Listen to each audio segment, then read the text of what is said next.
Hello, strong people. Week 4, day 3 of All American Pro-Am Prep. It's the last event day before we compete. This time next Saturday, we will be just about done with the show, I think. I think we start at 1, and it's like 3:45 now, maybe, somewhere around there. So there ain't much left to do.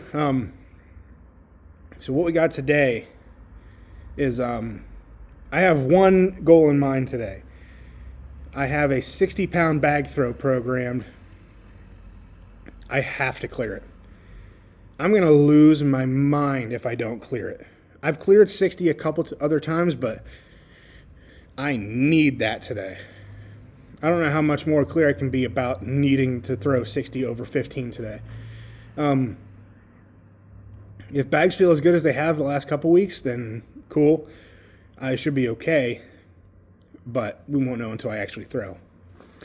Mentally, I was not super into this show until a couple days ago, I would say. But that's kind of like the typical week and a half out, 2 week out thing where you feel the worst you felt all prep. I just wasn't sure where we'd be at because it's kind of a tricky timeline. It's not like enough time in between regional and now to be like, to kind of relax and then re-peak. There's like a weird in between that I don't know. But I feel pretty good. Mentally, I feel a lot better. Not like I was mentally down or anything. It was just like I'm tired, I'm fatigued. I'm not thinking about the show. I'm thinking about the next one. But I'm full bore into this All-American Pro-Am Prep now. It could be because I've been watching the Shaw Classic, like the Strongest Man on Earth qualifier show that Brian Shaw does, like the amateur, whatever you want to call it. It's not like, it is amateur kind of, but like there's pros that compete there for an opportunity to be at the Strongest Man on Earth. And I'm just like, I would love to compete there. The only thing with competing there is, now, I definitely have allergies. I get so stuffy out here. But the thing about competing at that show is if you win, you better get ready because you are now competing at the Strongest Man on Earth, the heaviest show in existence ever, the following year. So that's a huge jump. That is, it's like not even the same thing. Because like some of the weights that they have at the Shaw Classic, it was like a 335 axle for reps, which is light. It is. Then a 1,000-pound yoke, which isn't light, but they're going up to like 1,400 at the Strongest Man on Earth. Those are like two completely different things. There's just I don't think there's anything that could really prepare you properly for the Strongest Man on Earth show. It's just that much heavier than anything else that happens during the year. The Arnold would be number 2, but even there, that's 5 events, sometimes 6. I don't know. But like if I went there and I happened to win the Shaw Classic and I qualify for the Strongest Man on Earth, I don't know what I would do. Like, I don't think that I'd be ready for a show like that in a year's time. I don't know, though. There's also that side of me that's like you kind of grow to the size of the pond you're in. So, like, when I started doing Pro-Ams, like when I did Olympic City, what else did I do that year? OSG. Like after doing those heavier shows, I feel like I have maintained a higher base level of strength, meaning on my worst days, my numbers are better, which is probably the best metric of strength almost. I think having higher baseline numbers just means you're going to be stronger in general. What you can hit on your best day, the best deadlift you could ever hit on, you're feeling 100%, everything's perfectly right, and you pull a massive number, like, sure, that might be absolute, but your baseline strength is like a good indication of how strong you just are, like what you can walk into the gym and do any day of the week. And I feel like those numbers have gone up a lot since just the Pro-Am. So, I don't know. I don't know where I was going with all that, but I'm trying to get this done because in about an hour the Strongest Man on Earth starts. So, but I got a bone to pick with this 60-pound bag. So let's get to it.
Oh,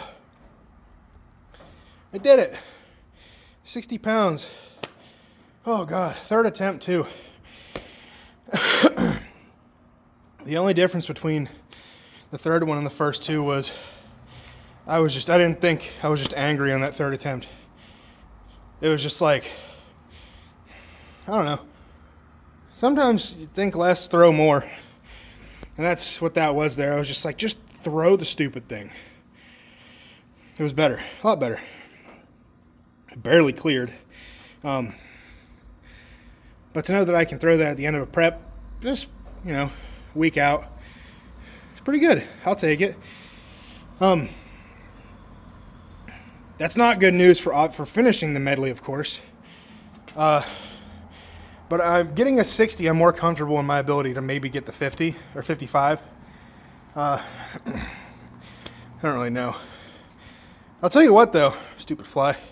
I had a set of 8 with the 40-pound bag after. That was difficult. We only ever really trained 6s. But on 7 and 8, my calves were so tight. It's being that explosive, that many reps in a row. Also, I don't think I should be using my calves all that much. I mean, I should be. Like, you want that triple extension. But at the same time, I don't know. Maybe I'm overthinking it. It's whatever. What is going on?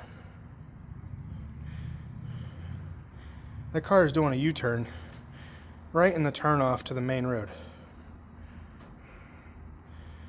He could have literally turned around anywhere else, but you turned around in the middle of the road. If someone was coming off the road, that would have been really bad. I'm dripping sweat on the floor off my elbow. All right. Whew. I'm telling you, it's warming up with that power runner. Just like one set, just kind of feeling it out, trying to be explosive with it. I think it primes me a little bit better for this. Obviously, I won't be able to do that game day, but I can still do like just vert jumps or whatever. So I'm gonna move on to pin swings, and then we got like 2 runs with the sandbag below comp weight. So, and the Strongest Man on Earth is about to start. So, trying to get this thing moving. I won't get all this done before the show starts, but I'm not gonna miss this first event. Max log, depending on what happens, could see a world record. American record, I think, is going to happen for sure unless something catastrophic happens. So, well, there's a lot of little variables. Nobody's touched this log before. Altitude is a big one, so we'll see. But I'm excited. There's going to be a lot of 200 kg presses, 440 pounds. At least it should be. So I'm amped. Let's finish this up. And let's just finish this up. That's really all there is.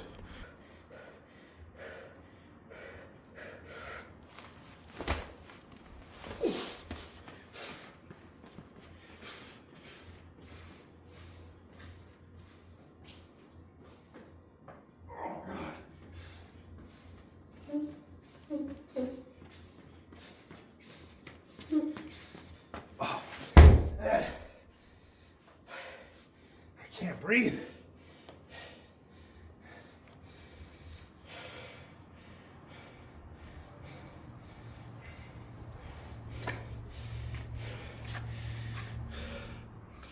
I'm tired now.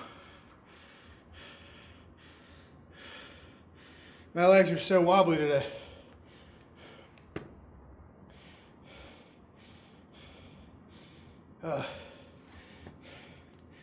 Yeah.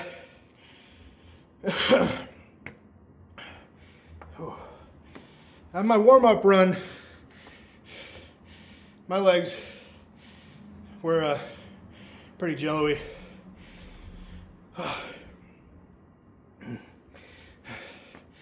I was up at like 5 a.m. Not a good excuse. I think I used all my excitement on the bag toss. That's bad.